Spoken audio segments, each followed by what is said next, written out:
Welcome everybody. This is a WAL reaction video. We got the Weird Libertarians crew here and we are ready to have just a grand old time. We are going to talk tonight, about Pelosi's COVID-19 bill, which was designed as an anti-insider trading bill, but it was called COVID-19 bill, which is funny because I don't think it had anything to do with that. We have some fun. It's 1,119 pages. Rhinehold, Jacob, did you guys manage to get around to reading the entire thing? So I started, okay, and I think I fell asleep on page 2. Ah, good. you made the effort, Jacob. Did you? Yeah. I didn't even make the effort. You did infinity times the work I did. How about you, Jacob? Yeah, he made it 2 pages farther than me. Yeah. But the nice part about investigative researchers is they're willing to do the job that we don't do so that we can use their work and take credit for it. So we're going to do a little bit of that today. So we found some work here. Somebody did some research named Rachel Bovard on Twitter. Did a lot of, I guess, page by page looking at kind of the dumbest parts of this bill. And that's what we're going for, is finding the dumbest parts of the bill. So again, this was proposed. It's some people thought it, and initially I actually thought it was their COVID-19 bill, but it is actually technically their response to the insider trading. So I know this is hard to believe, but some government officials knew that this was going to be a problem and sold off their stocks, but didn't really tell everybody it was going to be a problem. I know it's hard to believe that that an official would ever break your trust. I know. I am heartbroken as well. Before we get into the funny part, so there were 4 people kind of charged with that, and after they did some investigations, they found out only one was really guilty of it. But still, that person should be named and shamed, right? So yeah, I just want to make sure they were trying to say, well, this person did it too, and it's like, no, they didn't really, because of these reasons and blah blah blah. But I think the tough thing with insider trading is maybe you just made a good call. Maybe you even said, oh, people are talking about it. Maybe it could be an issue. Well, that was the thing with Pelosi, Pelosi, but Feinstein, was that her stuff was in a blind trust, so she had no control over it anyway, and the stocks that they sold were biotech stocks that made money, so she lost money by doing it, by selling them low. All right. So and obviously the biggest thing, and she wasn't even at that briefing. So right. What we immediately need is some way for people to make it more difficult for senators to sell their stocks, because everything would be fixed if we could just get that all fixed up. You know, I mean, and so blind trust for everybody. I mean, that would be the way it should be. If we expect the president to do it, I don't see why we don't expect the senators and congressmen to do it too. Yeah, invasion of finances, man. I hate politicians, but I'm not even sure if they need that. Well, I have no problem with people who we give power to use force against us. Let's kick them in the balls a little bit. Yeah, as far as I'm concerned, right? All right, let's make their lives tough. All right, so yeah, I guess anything that makes their life tougher, don't get me wrong, I'm fine with that. But it was 1,119 pages. Now, you might be able to guess this, but it's earmarked to hell. And there's only one, page, a couple of paragraphs that actually deal with the anti-insider trading. The rest of it is just a giant wish list for Santa Claus to say, you know what would be really great for Christmas is if you guys would also do these things. Unfortunately, this was not mailed to Santa Claus. It was mailed to Congress. And it was proposed as though it had any semblance of seriousness. And so because you propose something to Congress and it actually makes it to the floor, you're going to get trashed a little bit, because there's a lot of great people out there that propose a lot of good legislation and it doesn't make it to Congress. This one did. So this one is going to get shredded, courtesy of our chefs, Jacob, Rhinehold, and myself. So let's start with the first one here. Part 8, grants for conducting risk-limiting audits of results of elections. Sounds great. We should probably figure out if our elected officials actually got elected. I hear that's a problem in Venezuela these days. Yeah. There's some questions about some places in the United States too, but I mean, as long as, you know what, I'm willing to pass this as long as Chicago has to do it too. Because I imagine there's going to be a lot of dead people in Chicago that are angry if you take away the validity of their votes. Well, plus they're getting their corrupt governor back, Blagojevich. Just see that? Blagojevich is coming back. I tell you what, anybody who thinks that the Republicans and Democrats are really all that different, and then you see just like the ways that they come together is like, well, we do got to get rid of Epstein. Okay. Make sure he doesn't testify. Or we got to get Blagojevich out of prison, right? You just, wait, this is the bipartisanship that we get? Like, we don't get any bipartisanship that's like, you know, actually helping the American people. But as soon as it's like, we got to let corrupt guys out of prison, right? Oh, yeah, obviously. That universal support for that. Or passing the Patriot Act, another one. Yep. That's something that no American wants, that every time Congress gets it, Democrats, Republicans, they look at each other and they kind of look at each other like it's the Tinder profile. They're just like, oh man, I would totally smash that. Let's get into some Patriot Act. And this is what we get. This is what we get. It bails out the postal service. Now, from what I saw of the stimulus package they just passed, she actually ended up getting her wish, just not in this bill. But right. Yeah, we totally bailed out the post. There's some things. Yeah, there's some things that were in there that was part of the stuff they wanted into this other bill. But that's why I was saying before they did this as a way to push the Republicans to kind of come back to the table and get this hashed out. So it finally got passed, I guess, last night, or got agreed to last night about 1 a.m. So. And we're going to go into a lot of detail on that tomorrow. But there were some things that were probably in there that were things that they really wanted to have in that bill. Well, you guys, the post office does a great job, right? I mean, they need a bailout. Well, I mean, it's back to that point of, you know, did the government screw these people over? And do we want to screw over the mail workers and the guys delivering that and sorting it and have to deal with those situations, right? So, that's where they're coming from. They're trying to, in the Democrats' minds, they're trying to say, let's protect the little folks and the poor people and the people that we screwed over. By creating a gigantic monopoly on third-class mail. Exactly. We're out for you, little guys. Paul Copeland has joined us, too. Paul, how you doing, buddy? I'm doing all right. I'm sitting outside right now. I just saw a bat fly over, so who knows what the hell's in store for me. And so you got the did you get the munchies? COVID-20. Yeah. That was my thought. I'm not long for the world here. Okay. Well, we'll miss you, Paul. Yeah. Hey, I heard there was somebody staying with you that has me blocked, and we should try to get him on here and make fun of him. We absolutely should. Is that why you have to record outside? Actually, no, it's hilarious that he has you blocked. I'm sure that you and him would actually get along if it weren't for your tendency to be you on Facebook. No, I got blocked because I was going hard after the publication that he was working for at the time. Okay, yeah. Whenever like somebody who's like kind of left-leaning blocks Rhinehold, I'm like, oh wow, weird. He actually is making Sam Coppinger. He blocked. I know Sam. I was like, what happened between you and Sam? I know. I mean, you know, usually Rhinehold irritates the MAGA hats, but Sam, what happened? Yeah. Let's see here. I'm just an all-around equal opportunity annoyer. Oh yeah. You know what? Apparently so. And I seem to miss all the swings at the left wing, but I know you take them because you end up getting blocked by them eventually. You know, that's how you know you've taken a good swing. Oh, yeah. Another funny part of this bill, corporate board diversity. Let's see here. So they're going to, this whole picture is hilarious. Pay equity, a comparison of pay amongst racial and ethnic minorities, and to the extent possible, results disaggregated by ethnic group as compared to their white counterparts, and comparison of pay between men and women for similar roles and assignments. 4, corporate board diversity.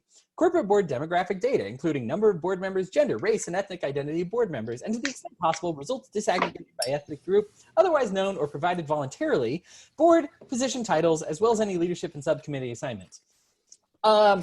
Okay, so like a little bit of kind of like affirmative action / equal pay, make sure everybody's getting paid right. While we're looking at making sure there's no insider trading in Washington. Yeah. I'm getting some non sequitur here. There's an earmark, and then there's like a whole ear. Like this isn't just the mark of an ear. This is like the elephant ear flapping off the thing.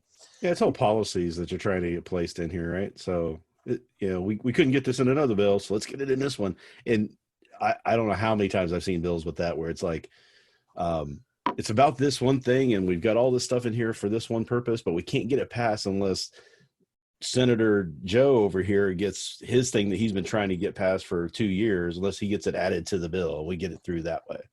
So that's what happens with that sort of thing, right? I guess for me, like when I think of an earmark, I think of like the ACA, right? Which is just like every politician got bought out to pass the ACA, right? Obamacare. We get it. They even had in the bill like X amount of money going to X district. That district doesn't exist, but it is a bank account that belongs to a politician, and we don't care.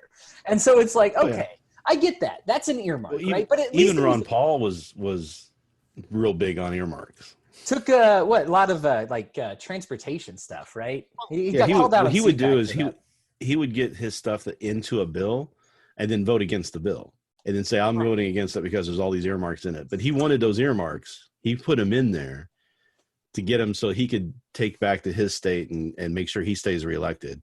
And that's what all politicians do. They're just trying to make sure they get money back into their state so they can go back in their newsletters when they're running for office and say, "Look at all the things I did for you." Right. Leave it to Rhinehold to give us the complimentary. The right does this too, right?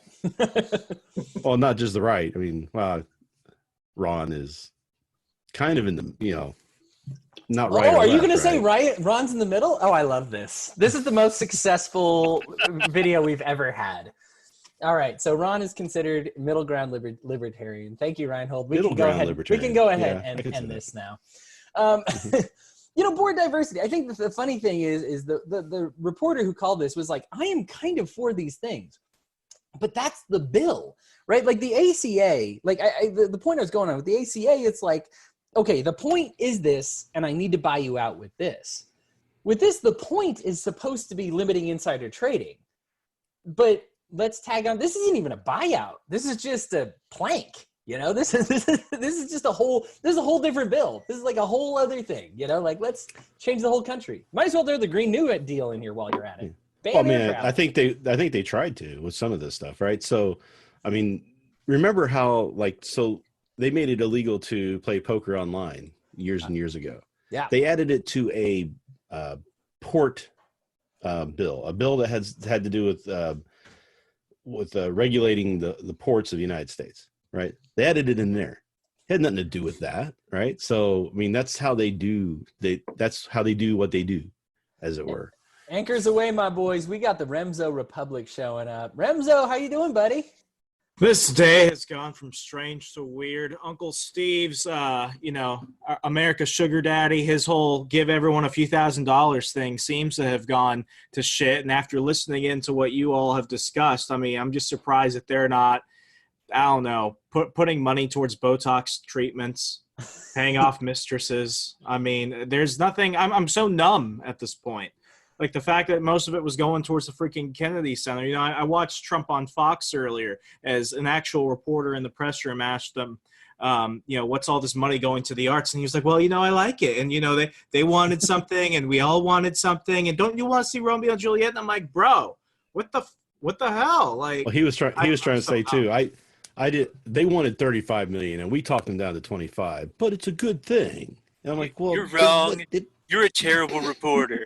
Sorry, Remso. He was getting a lot of good questions tonight. I know a lot of times the reporters have been kind of wishy-washy and not too great. Well, what's funny is if you look at the camera, if you look at the camera that's actually looking at the reporters, each day you see less and less of them in the room. So eventually, they're definitely sitting farther apart from each other. Isn't that a gathering of more than 10 people? Or do they just let 9 reporters in there? When you watch Cuomo and he does his press conferences, they're spaced apart at a table, like 6 feet away from each other.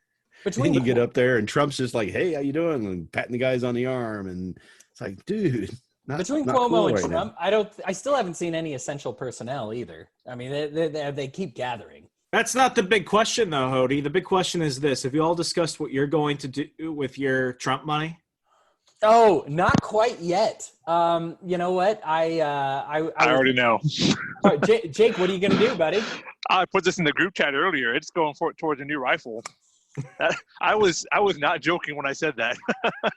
New iPhone. Jake is buying rifle. Oh, rifle. Yeah, Oh, rifle. Jake. Okay. A pew-pew stick.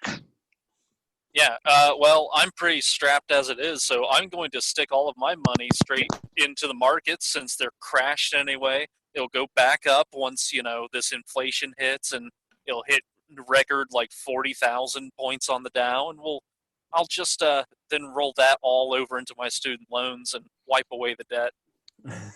If it's going to be low, might as well. Bitcoin, I don't know. What are they selling for these days? Maybe. I don't know. Are we real libertarians if we actually cash that deck? Fuck it. I'm taking the money. Yeah. If Jake gets his iPhone, well, if we're not greedy, I guess we're also not libertarians. This is a real catch-22 for me. Here's my thing. If someone's going to give me money to stay at home, I'm going to take it. Regardless of where the money came from, I just want the money back. And I looked at it, and it's like I looked at my 2018 taxes, and I was like, oh, wait, since this is where we're basing it all off of, I technically qualify for the full amount because I was working like 30 jobs and stuff like that. So I'm going to take this money. I'm going to put some of it in the savings, just hide the cash, and then I'm going to go ahead and get some good dividend stocks on my Robinhood app, and I'm just going to get that reoccurring payment every quarter, every month. So if the Robinhood app is working, if it's working, I have been looking at other brokerages, but the way I see it, why not? Free is free. Free is Yeah. This is why they call unfortunately, it I'm fortunately, I guess, however you want to look at it, not getting anything, so it's not going to matter for me. So I'm not included apparently in all that. I'll spend money on your behalf on things that make me happy. That's good. That's good. Just rub it in their faces, I mean, yeah. If I don't fault people for crossing the border for, to seek a better life, well, how can you fault me for taking a free check? You gave me the free check. I don't know what to do. This is all going to end up going back in taxes anyway. Oh yeah. Do you remember when Bush gave everybody a couple $100, $350 or whatever? He was giving at most $800 after 9/11. And we had to pay tax on that the following year because it was income. Oh yeah. Oh man. Well, dude, they added, so of the $2 trillion, this is funny. Of the $2 trillion, $200 billion is actually what is given out in Trump money. The rest is just going somewhere else. So you're actually only getting 10% of it, and the rest, and because of all the inflation, it's actually just going to be an offset. This is actually just so that you can survive the inflation, you getting any money at all. Yeah, I mean, this whole thing, this is what bugs me about Keynesian economics. Steve Mnuchin's a smart guy, but his biggest thing is, Americans need cash. We need liquidity. It's like, this isn't like the 2008 crisis. There's not a lack of jobs. There's not a workforce issue. The government literally told people to stay home and close up their businesses. So as soon as people go back to work, they're going to be overwhelmed with customers if they survived. They're going to have more work to deal with, and things will go back to normal. But we're paying ourselves today at the expense of tomorrow by just printing more and more and more. And I'm speaking to the choir, but really, if you're listening to this, if you're watching this and you're getting that check, honestly, unless you really need to pay off immediate expenses, just save that money. Just save it. Yeah. Well, you can't even save money anymore, though. That's the problem. The interest rates are so low, you can't save money and it's not worth it anymore.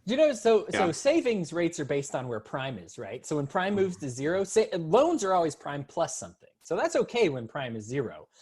Savings rates savings accounts are actually usually prime minus 0.5%. Right. So the interest you're gaining off of that is really just to offset the inflationary rate. Well, and I mean, the biggest thing that we're seeing with this right now is this was a giant wake up call for people. And I was only in middle school during the 2008 crisis. So I watched it. My parents owned multiple homes. I mean, we were greatly affected by it. All my college money disappeared. But the biggest thing that it still irks me to this day, especially people who were like 20, 30, 40 years older than me. It's like this was a giant wake-up call for people, because if not working for a week has completely upended your life. I mean, this has been disgusting. I'm seeing people online giving away their pets because they couldn't pay for pet food. It's like, if 1 week of not working has completely upended your entire lifestyle, you had bigger problems than any problem the government can cause for you. Yeah. And I was trying to say that before too, where it's like people came out of the Great Depression and the baby boomers came after World War II and all that stuff. It's like they grew up in hard times and they always prepared and planned. They had money for 2-3 months of, not having work. My dad was a sheet metal worker and he would only be able to work 8-9 months a year. And then he would be shut down basically for 3 months, and he would have to prepare and be planned and have that money put away for that. So he never got surprised by anything. When I think every generation kind of has to go through something like this to kind of get it knocked into their heads that they have to live like that. Yeah, I mean, I have a friend who graduated with me. We graduated from from high school in 2013.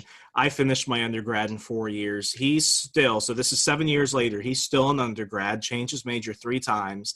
I don't know what brought up the topic the other day, but this dude who's been working part-time he's always been working to some degree. He's always been a full-time student as well. This guy has nothing in savings. And I asked him, why don't you have a single dollar in a savings account? Even just, an online only bank, a high interest savings account. Why don't you at least have $1,000? It's been 7 years since we graduated from high school. And he was like, well, I get paid. Then I immediately go and spend my cash and I've got nothing to save because I'm just working for the next paycheck. And I'm like, that's a choice. That's a choice. You're choosing to stay in school for for just one degree. I mean, 7 years for a bachelor's degree.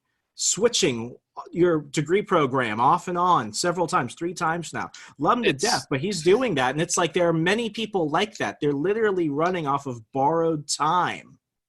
You make it sound like the economy's on like a bubble or something. I thought it was super solid. Greatest economy ever. I do have a funny story about the savings rate. So savings being like minus 0.15%. I was a little late in figuring out exactly this for my account. I have something that transfers $100 automatically from my checking to savings every month.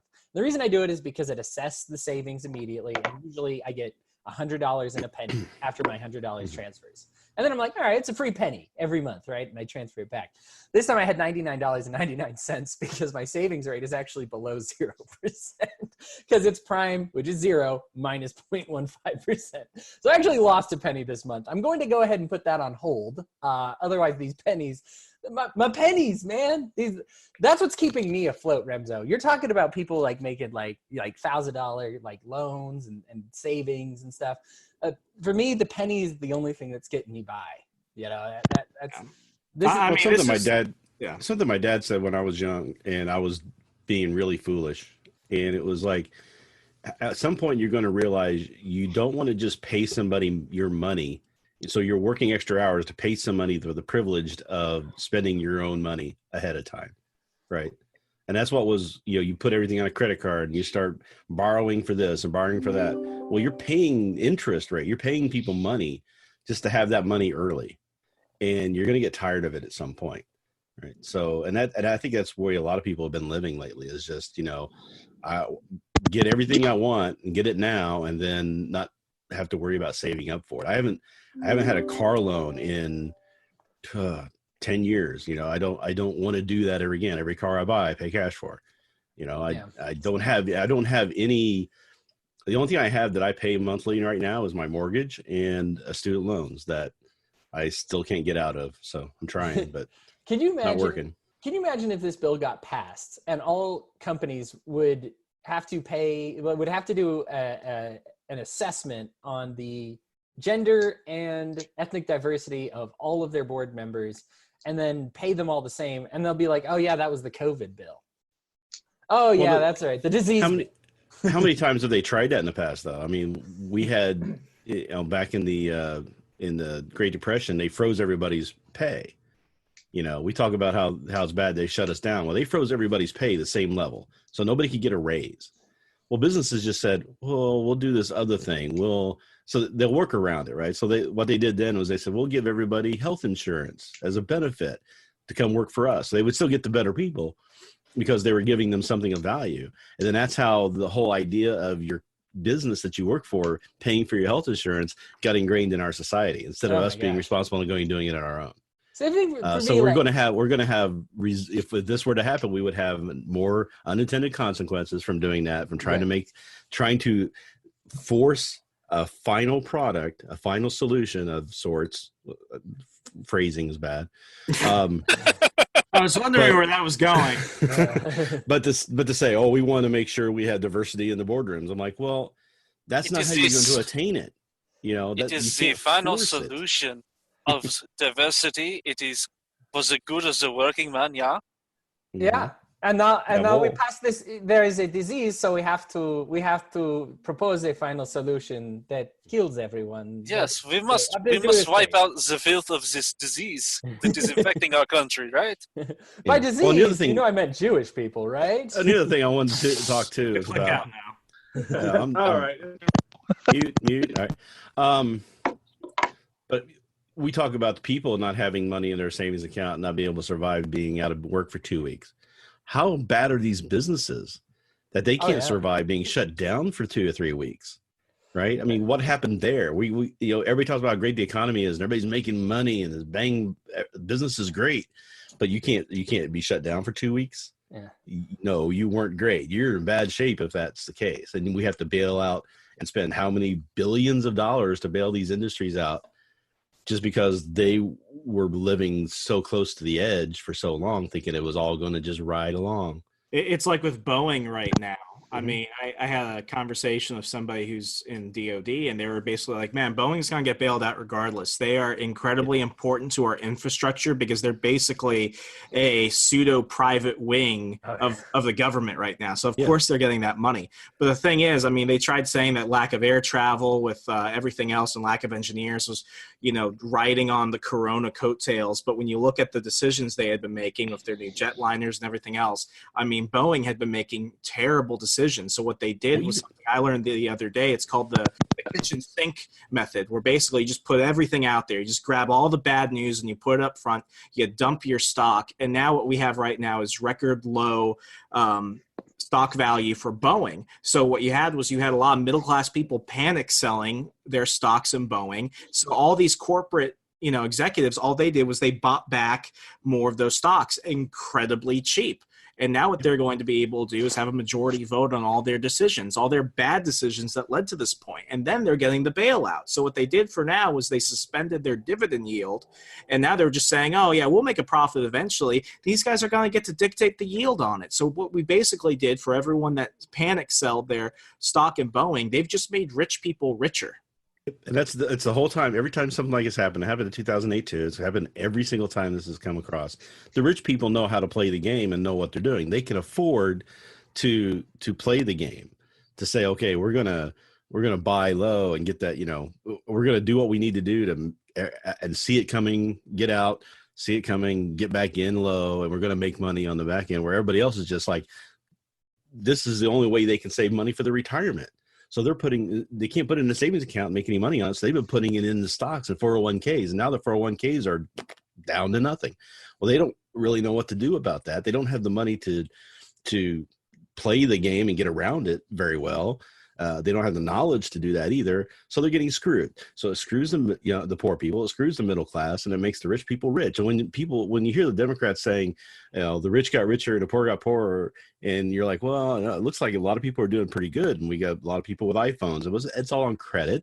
Nobody's buying anything anymore. Nobody's saving. And then you look at the numbers, and the rich are just making tons of money. That's what they did in 2008, leading up to 2008. The reason we crashed in 2008 was because the interest rates were so low that they were borrowing money at no cost at all to them and then dumping it into the market and making money off of it. I think I have the solution. It's actually in this bill. And you're going to be, this is one thing that would fix all of that insider trading and the rich getting richer. Early voting. So allowing early voting prior to the date of election is also in this bill. So as you can see, that economy that you talked about, this is how we feel. This is when we're talking about the problems with the rich and the insider trading and the rich getting richer. As soon as the young people are allowed to early vote, it's over, well, you got to figure out why aren't the young people voting? So I mean, maybe this is it, right? This is the whole point. Yeah. Right. It just wasn't early enough, because usually young people are so prompt and on time and never procrastinate.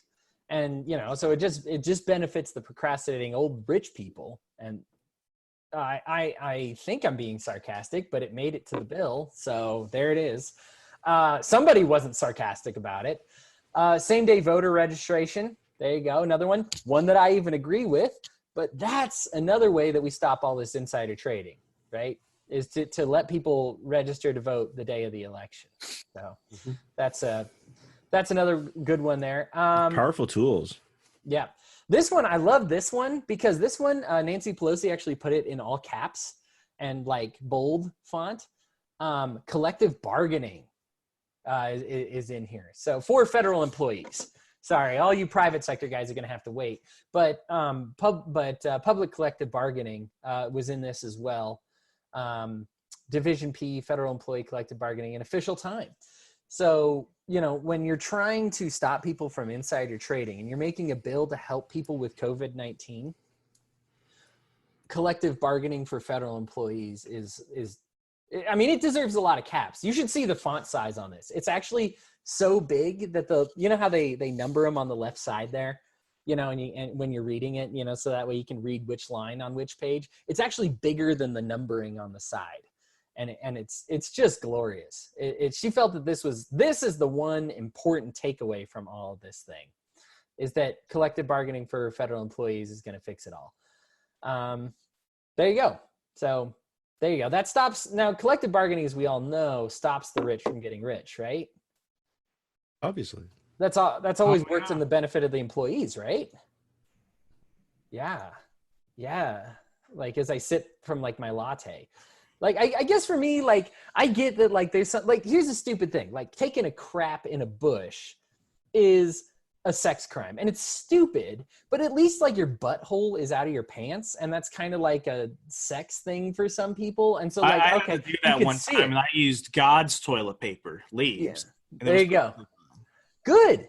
And so, like, you're a lawbreaker, but good. And maybe I was under the age of 18. I was 17 in front of a neighbor's house, and we won't get into too many details. Gotcha. Yeah. Well, hopefully you didn't take a picture of it and send it to your girlfriend. Otherwise, that's pedophilia. But yeah, good. But at least there's like something sexual involved with that. When we're talking, like, I think that for me, the insanity of this is just that this is all on like an insider trading law, right? And then it's like, oh yeah, collective bargaining. Like for me, the taking a crap in a bush thing being a sex crime, it's a bad idea, but at least it makes sense with the bill.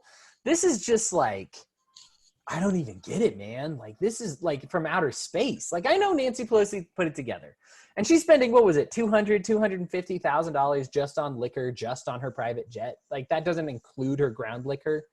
Is $250,000 on her jet. That's taxpayer funded, by the way. You're welcome. And I like when she got called out on this. This is a true story. So, well, the last guy actually spent almost the same amount. So, Oh my God. So when you Trump guys are like, hey, Obama did it too. Just remember, the Dems like to use this one a little bit too. They're like, hey, look, I know we spent a lot of money improving the White House. The last guy actually did the same thing. And instead of saying, well, maybe neither of us should do it, they're saying that's why we both get to do it, right? Well, that's what Obama used when he was doing the same thing Bush did. So everybody complained that Obama was Bush term 3 and Bush term 4. Well, Trump's doing the exact same things that Obama was doing on the economy. So he's Bush 5. Yeah. Obama Bush. To the one extent that at least he's just doing direct cash payments to people. I mean, I guess the one Republican side of me is like, well, at least you're putting it back into the money of consumers. But then the other part of me that thinks like, a billionaire CEO that can just buy out the politicians. At the end of the day, if you were making bad choices before this thing, if you were making impulsive choices before this thing, that money's just going to go right back to me. That Remso, guys, he's taking it all. If you were spending too much money before that, Remso's got it in a pillowcase, and he's not giving it out as easily as the federal government is. No, I mean, here's the thing. Like, when I heard that they were actually going to do this, the first thought going through my head, was how do I get other people to give me that money? I'll start a new business that's something convoluted, super impulsive. I'll make T-shirts that say, "Do you got my Trump check?" I will get that money. That's the thing, though. putting liquidity into the market is not the same thing as helping the market. And that's something that a lot of people are going to realize real fast, especially if tax season coming up, especially once they realize, oh, I just spent that money because I saw it as free money. No, that money was supposed to be put towards smart things you needed. It was supposed to go towards food. It was supposed to go towards rent. If you were having to give away your dog because you couldn't work for a week, you're going to do something stupid with that money, so I might as well have it. You know, you keep saying this, that liquidity isn't the solution. And every time you say something like this, I get like 100 people from like Nigeria or Venezuela, like totally agreeing with you, but I don't speak those languages. And so I don't speak Mexican either. Yeah. I don't speak that Mexican. And so unfortunately just go straight to the junk mail. And so all I know is that the feds say it works, Remso. So I'm sorry. Like, who are we to deny? Right. I mean, all they did was experience it. We are going to master it, you know? Yeah. Another great one. This one's funny because it's like one of those where you can tell they're intoxicated when they write it because it doesn't make any sense. So offsetting carbon emissions for airlines, you have to become, carbon emissions, you have to pay the offset, right? And you have to do it. Replace your airline, make sure it's carbon neutral. It says less than 90 days, but then it says beginning in 2025. So I don't know who wrote this. Maybe they didn't know what year we were in exactly, or when it says 90 days after the enactment in this act. Maybe they thought this act would get enacted in 2024, 2025. Here's the smart thing, and I don't know if you saw the briefing today. Trump said he was going to be going to the 2021 Olympics. Oh, that's funny. Think about that. Trump is going to attend the 2021 Olympics. Okay. The Dems are really betting on the fact that he will win a second term, but when that term ends, regardless of who the Republicans put up, a Democrat will succeed Trump. Okay. I would say that's so probably 2025, you can go ahead and just, reinstate all those proposals and everything that was in the bill, because Trump, he can go ahead, and even though he signs it through executive fiat, he could still strike things down. He approved the bill, therefore he's like a co-parent of the bill, which means he can go ahead and do whatever he wants with it after he passes it. That's something that people don't realize. That happens all the time. They pass these bills, and then what they do is they go ahead and add things on a little bit. They don't have to go through the legislative process again, because everyone was at that giant, beautiful signing ceremony, and they're going to spend $5,000 on pens that they're going to go ahead and send to a donor or something. I mean, they have this stuff thought out. The problem with, bureaucrats and with these legislators isn't that they're stupid. It's that they know exactly what they're doing. Yeah. Reconciliation. I think you are playing down the inspiration that people like me get from Mike Pence, though. Like, he's just so pasty and white and that bull haircut.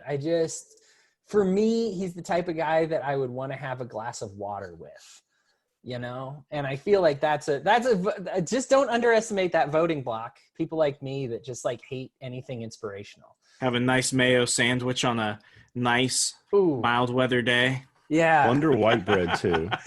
Wearing tidy whities. Yeah. Gotta have that. Mac and salad, but not, macaroni salad, but just not too much relish, please. Like, come on. I'm no spice. You can't have any spicy at all. No Indian food. Included in this plan to stop the insider trading, minimum standards for community newspaper plans. So if you have a community newspaper and you're not meeting the federal standard for journalism, you're going to get your newspaper cut. So, obviously the community newspapers contributed so much to this insider trading that it just had to be included in this. You know what I'm saying? Like, because if it wasn't for your local community newspaper not having standards that the federal government sets, these guys never would have done all that insider trading. They were giving them cover is what you're saying, right? Yeah, that had to be it. Because, real quick, do any of you guys know the name of your community newspaper? Yeah, I also know it's going bankrupt. So you know about it, but what you know is not good. Okay. I mean, this is... Actually, you know what's funny? And this, I might be entirely wrong about this. This is actually a Mark Zuckerberg idea. hear me out. Mark Zuckerberg was talking about, a lot of the misinformation, fake news, and where people are getting all their ideas online after the 2016 election. Somebody, this was definitely not a sexy topic, but they were discussing how Facebook has basically replaced local newspapers in many parts of the country. And what he basically said was, we need to go ahead and create new partnerships with the media. I was quoted in the Sun.co, it's a outlet out in New Zealand, because they were having a very similar problem in that country. And basically what Facebook was doing was they wanted to go ahead and start setting up community partnerships with local newspapers. And what they were essentially doing was taking over the newspaper without actually having to spend a dollar. Because if you don't abide by Facebook's rules, they'll just kick you off or whatever, or they'll just let you drown. So essentially what this does is this goes ahead and gives more control, more centralized control, whether it's between these corporate entities or these legislators. It allows them to jump into something that's already dying, because at this point, local papers, they're not on the up. They're not even making a profit in most places. They're just barely hanging alive. One scary thing that I did want to share as part of this bill, and this isn't something that isn't even added. It's something that's already added that they're just going to use. Apparently, there is a minority bank deposit program that exists to create like a minority bank. And this bill doesn't say create it. This bill just says actually use it, because we've been spending the money on everything else other than minority banking. But do they count as a minority? Actually expands the use. You know what? Believe it or not, in the middle of her drunken rambling, she didn't get around to defining it. But I am sure that she means white guys with almost no hair left. And I am feeling, because I mean, that's a pretty serious minority. And we feel very discriminated against. Outside of like Jean-Luc Picard, not too many people rocking what I'm rocking right now. And it's upsetting. And we need our own bank to help us feel included. The funny thing is this already exists. It's just they're like, well, we should probably actually spend the money. So somewhere or another, this actually happened. But they just were like, well, we've been spending the money for that on other stuff, but we should probably actually spend it on that now. Last part of this bill, just because this may be the most egregious one. I love diversity. Don't get me wrong.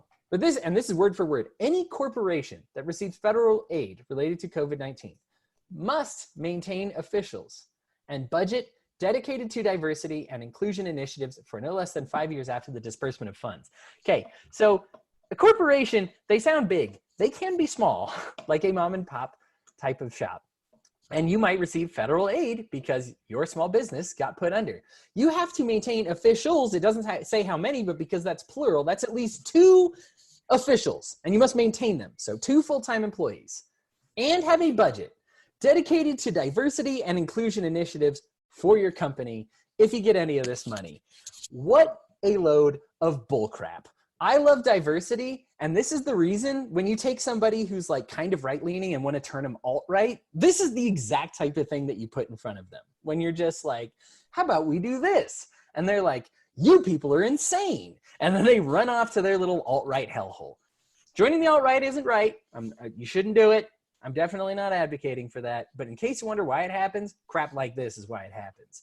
Like, Nancy Pelosi is just saying, like, I just want to make as many Republicans as I can before I die.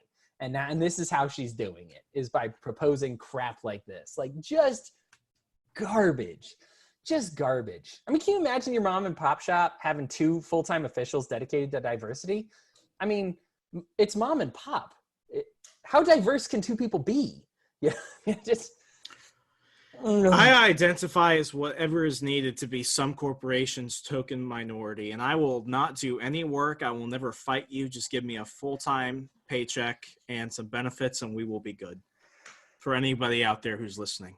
All right, let's go around. Let's make fun of, let's take some pot shots at Nancy Pelosi one last time before we hang this up and then go make fun of Donald Trump, which is right after this, in case you get to think we're too far right. Jake, anything you want to say? If you can't say something mean, don't say anything at all. Oh, I was just going to say one funny thing about the bill that my wife told me about. I guess the silver lining for her is that the real ID requirement has now been pushed a year.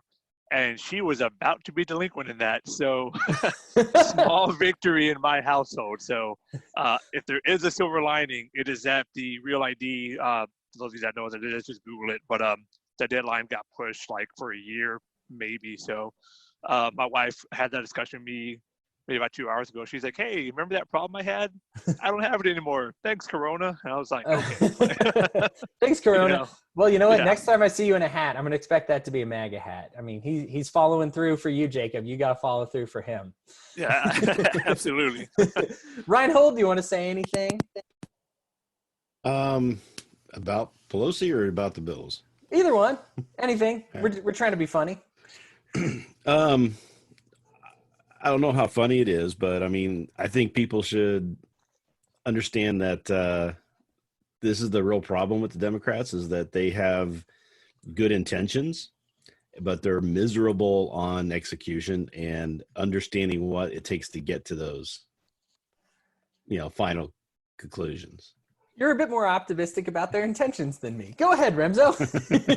For years, people told me that being an alcoholic would only lead to an early death and a hard life. But Nancy Pelosi proves every day that hardcore binge drinkers can totally screw up everything for everybody. So, Nancy, on behalf of all alcoholics, thank you for proving us right, that we can do things.